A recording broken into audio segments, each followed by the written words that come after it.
Moody's Ratings revises China's 2025 economic growth forecast upwards to 4.2%.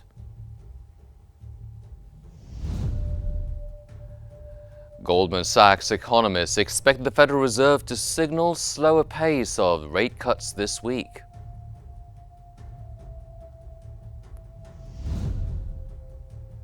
And Jordan raises the minimum wage to 290 Jordanian dinars starting January 1st of 2025.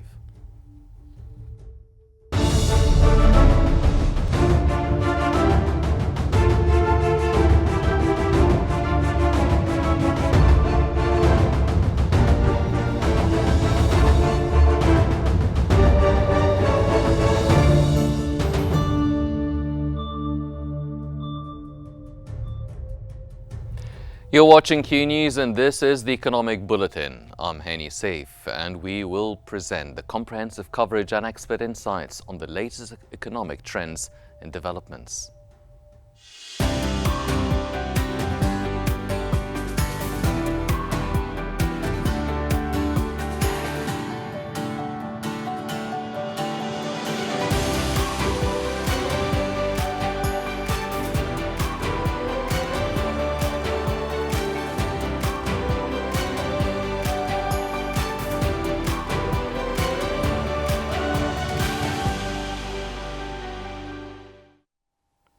Welcome back. We'll start off with China, where Moody's Ratings has revised its 2025 GDP growth forecast upwards to 4.2% from 4%, citing expectations of stabilizing credit conditions and the impact of Beijing's stimulus measures introduced since September.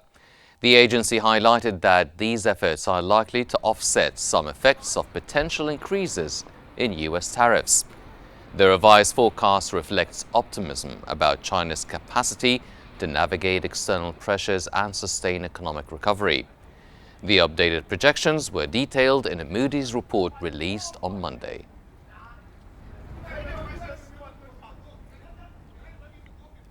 Officials from the Office of the Central Committee for Financial and Economic Affairs stated that China will introduce a series of incentive measures in 2025 to boost consumption and drive economic growth. Key measures will focus on promoting steady growth in personal incomes, including direct fiscal support for consumption, enhancing social security levels and improving employment for key groups. China plans to raise basic pensions for retirees, increase fiscal subsidies for medical insurance, and introduce policies encouraging childbirth. Moreover, the National Bureau of Statistics has announced that China's new house prices fell just 0.1% in November compared to the previous month, marking the slowest decline in 17 months and signaling potential stabilization in the crisis-hit property market. Annual prices dropped 5.7%, improving from October's 5.9% fall. Government measures to revive the sector, including mortgage rate cuts, lower down payment requirements and tax incentives, are supporting home buying in major cities.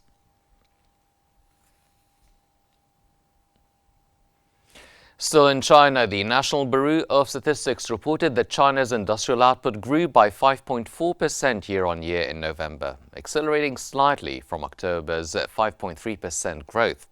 This indicates tentative stabilization in the world's second largest economy, and recent stimulus measures begin to take effect. Retail sales, a key measure of consumption, rose by 3% in November, slowing from a 4.8% increase in October. Fixed asset investment grew by 3.3% in the January to November period compared to the same period last year, slightly below the expected 3.4% rise. This follows a 3.4% increase recorded in the January to October period.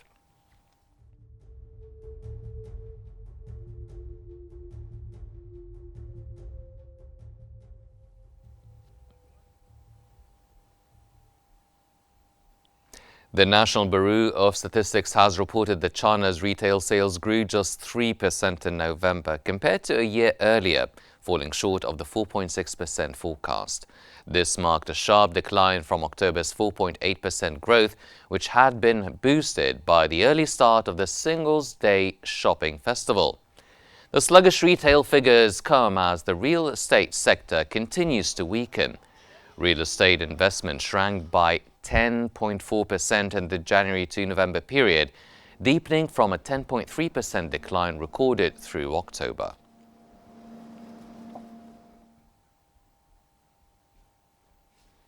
And moving on to Europe, Eurostat stated that Europe's labour markets showed signs of softening in the third quarter of 2024, indicating a potential decline in inflationary pressures that could support further interest rate cuts.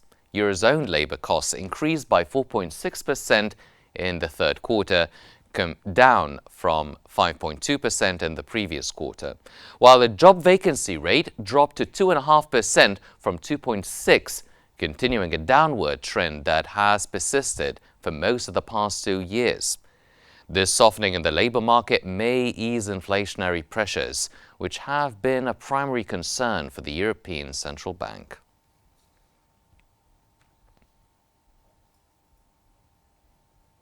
European Central Bank policymaker Peter Casimir has advocated for small, incremental interest rate cuts, emphasizing the need to avoid overreacting to short-term economic pressures. Following the ECB's 25 basis point cut to 3% last week, Casimir, known for his hawkish stance, called the gradual approach prudent in a blog post on Monday. He warned against aggressive monetary easing unless there is a dramatic shift in conditions. Casimir underscored that Europe's economic challenges are fundamentally structural, requiring reforms beyond monetary policy.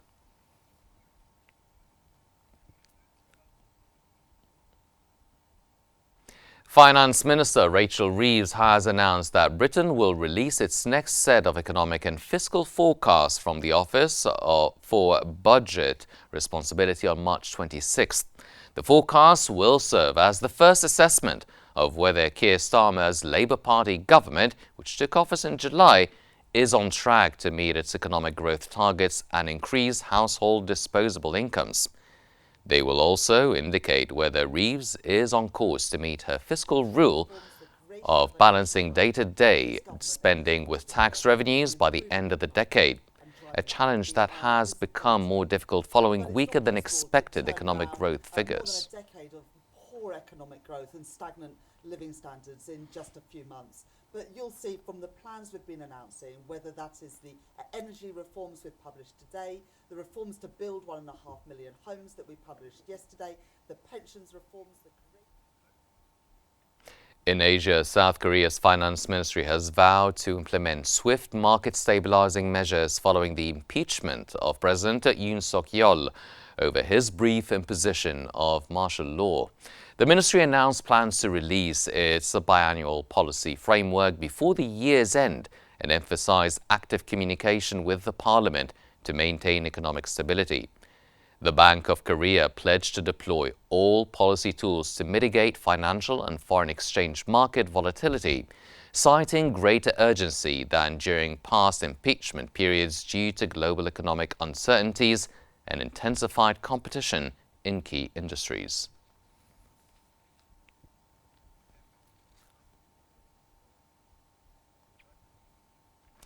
Japan's Chief Cabinet Secretary Yoshimasa Hayashi affirmed on Monday that the impeachment of South Korean President Yoon Suk-yeol has not impacted relations between Japan and South Korea.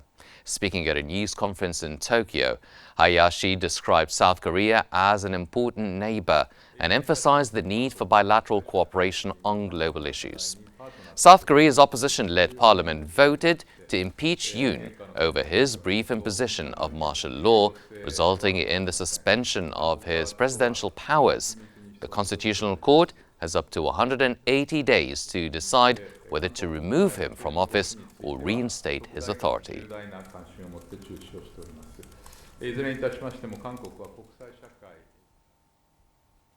Ghana's newly elected president, John Mahama, has stated that the country's existing funding arrangement with the International Monetary Fund will limit his administration's ability to implement swift and substantial reforms. The IMF agreement, initiated last year after Ghana defaulted on its debt, then at nearly 100% of GDP, requires the country to achieve a primary budget surplus of 0.5% by the year's end. Mahama acknowledged that the budgets must align with the IMF program, so there's not much leverage for making the kind of radical reforms you might immediately need to make. Somebody else had. I'm going to choose a team that is capable and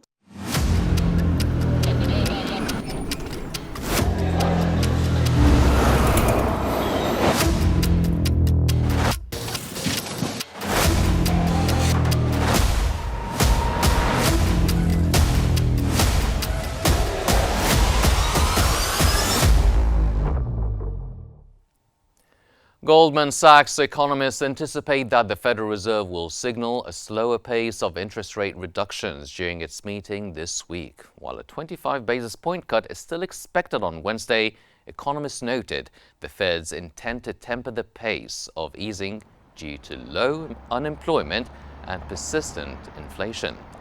Goldman forecasts additional cuts in March, June and September 2025, with a terminal rate of 3.5 to 3.75%. The bank highlighted potential policy shifts under the second Trump administration as introducing two-sided risks to future rate adjustments.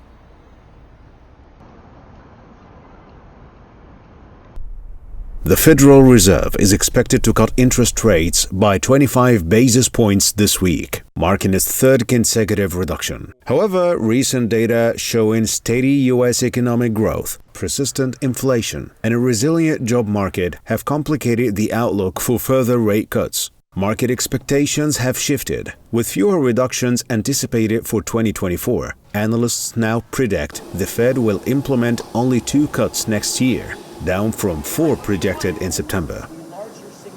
Economists argue that inflation's uneven path toward the 2% target, combined with a robust labor market, leaves little room for aggressive easing. Retail sales data, due before Wednesday's decision, are expected to show a strong start to holiday season, with a 0.5 increase forecast for November. Meanwhile, inflation readings remain mixed, with core PCE inflation projected to edge slightly higher year-over-year, but cool month-on-month. Fed Chair Jerome Powell's press conference will be crucial, with investors watching for signs of a slower pace of cuts or even a potential pause in January. Analysts say the Fed is under pressure to strike a delicate balance between supporting economic momentum and addressing inflationary risks. And joining us now from Washington is the economist Mr. Peter Tannis to discuss the latest developments in the U.S. economy and the expectations of the Federal Reserve coming meeting. Welcome to Qnews. Reserve's expected decision to cut the interest rates by 25 basis points this week. And how might this decision impact the U.S. economy? Well, the 25 basis point cut for next week is pretty much baked in. The probabilities exceed 90% that the Fed is going to do this, continuing its policy that it started a few months ago of cutting interest rates because inflation was under control. But the question still out there, is inflation really under control? So there'll be a lot of attention paid to what the forecast and the statement by the Fed will be as to the future. Mm-hmm. Well, we'll talk about the forecast later on, but as you've mentioned, how do the latest economic data, such as the steady U.S. economic growth, the persistent inflation, which is hard to control or predict, as you've mentioned, and the resilient job market influence the Federal Reserve's monetary policy decisions?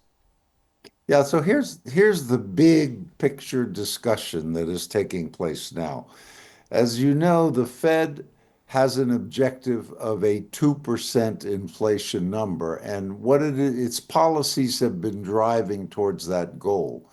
The discussion today is whether 2% is realistic.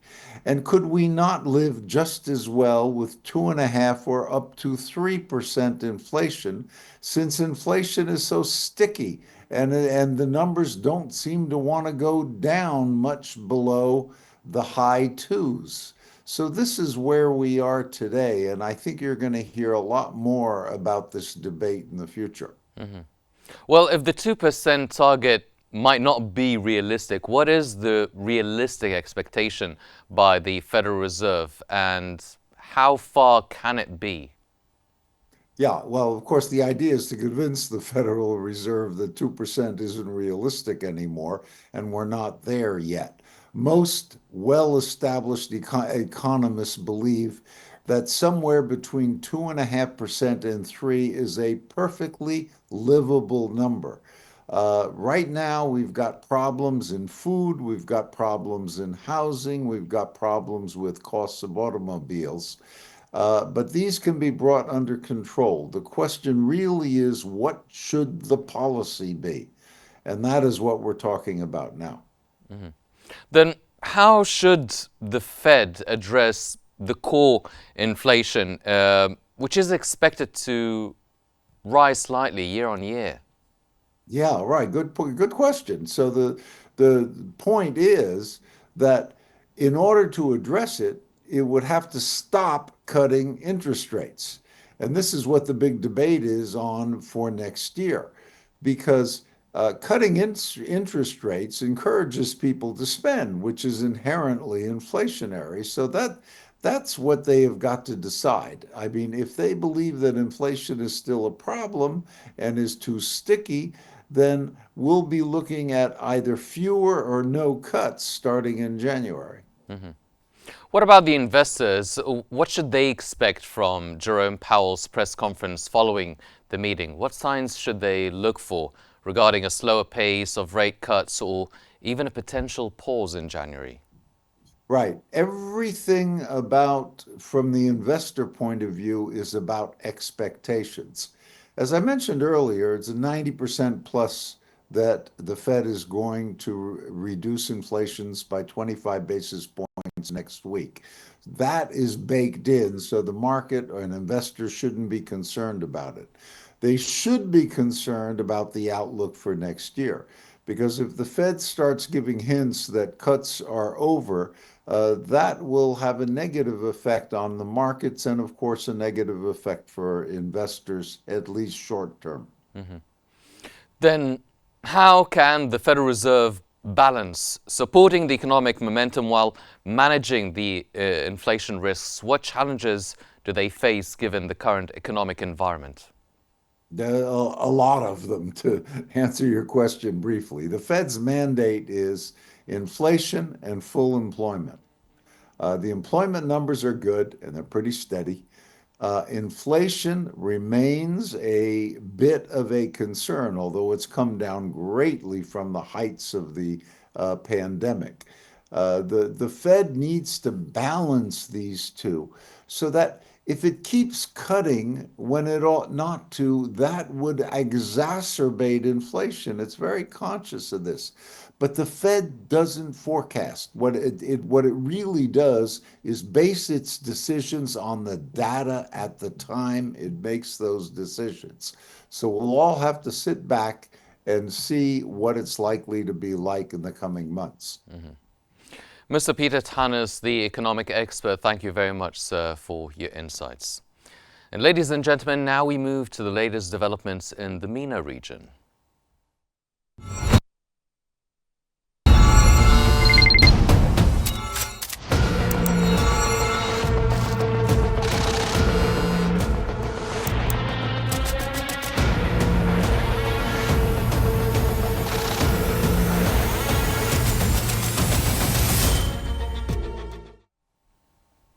Egypt and Germany have signed agreements worth €77.3 million to support key developmental sectors in education, health and social services.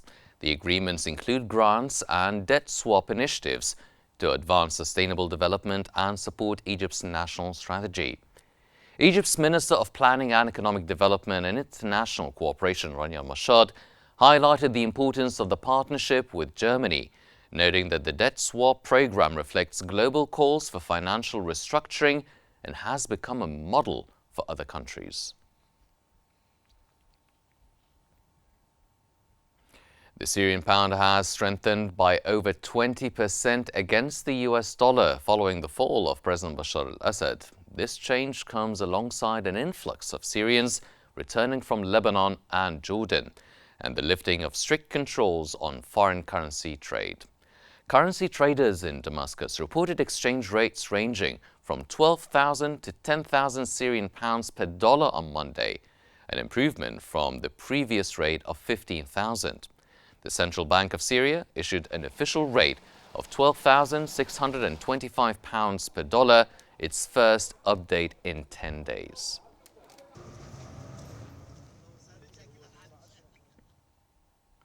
Minister of Labour Khaled al-Bakar announced that minimum wage in Jordan will be raised to 290 Jordanian dinars starting January 1st of 2025. The decision was made unanimously by the Tripartite Labour Committee, with considerations given to the financial implications for workers and businesses. The minimum wage has remained stagnant since 2021 at 260 Jordanian dinars.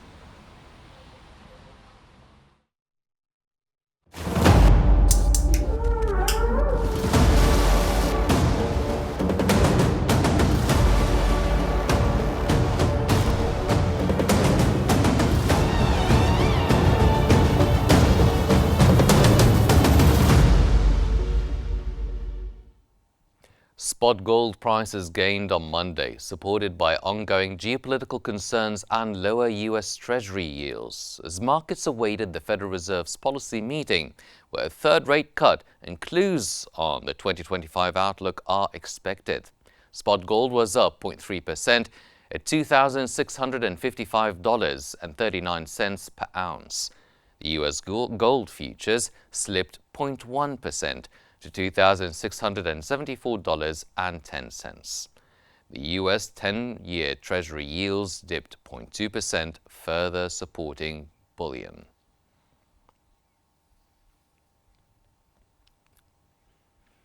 Oil futures dropped from their highest levels in weeks on Monday, pressured by weakness in consumer spending in China, the world's largest oil importer. Brent crude futures fell 0.4% to $74.17 a barrel after settling on Friday at their highest since November 22nd.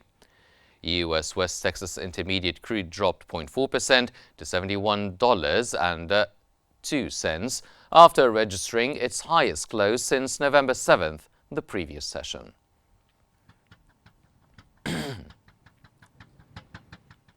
Global shares showed mixed performance during Monday's session as U.S. stock indices are drifting higher ahead of a meeting by the Federal Reserve later this week, while indices fell modestly across much of Europe and Asia. In the U.S., the S&P 500 rose 0.3% in morning trading, coming off its first losing week in the last four. The Dow Jones Industrial Average was up by 0.2%, while the Nasdaq Composite rose 0.5%. In Asia, they sank 0.9% in Hong Kong and 0.2% in Shanghai after China reported lackluster economic indicators for November, despite attempts to strengthen the world's second-largest economy. South Korea's Kospi fell 0.2%. In Europe, France's CAC 40 index dropped 0.66%, Germany's DAX went down 0.35%, and the UK FTSE 100 declined 0.38%.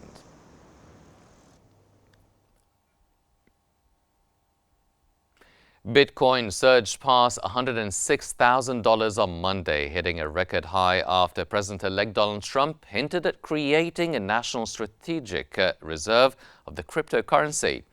Bitcoin last traded at $104,493, up 3.1%.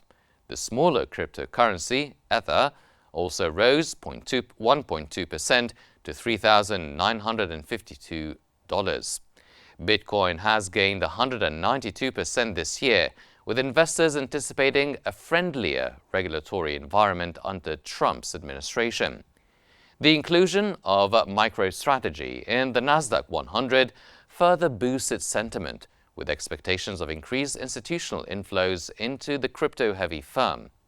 Analysts predict that the next key target for Bitcoin could be $110,000.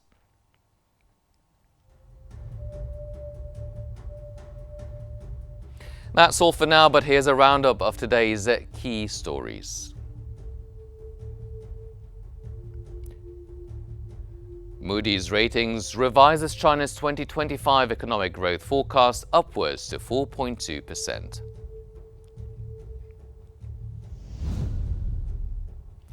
Goldman Sachs economists expect the Federal Reserve to signal slower pace of rate cuts this week.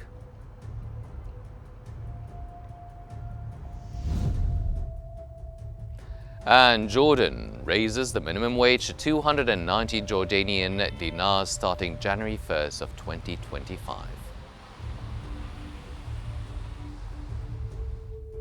That's all for today's economic bulletin here on Qnews, but please stay connected for more news and updates. I'm Henny Saif. Thank you for joining us.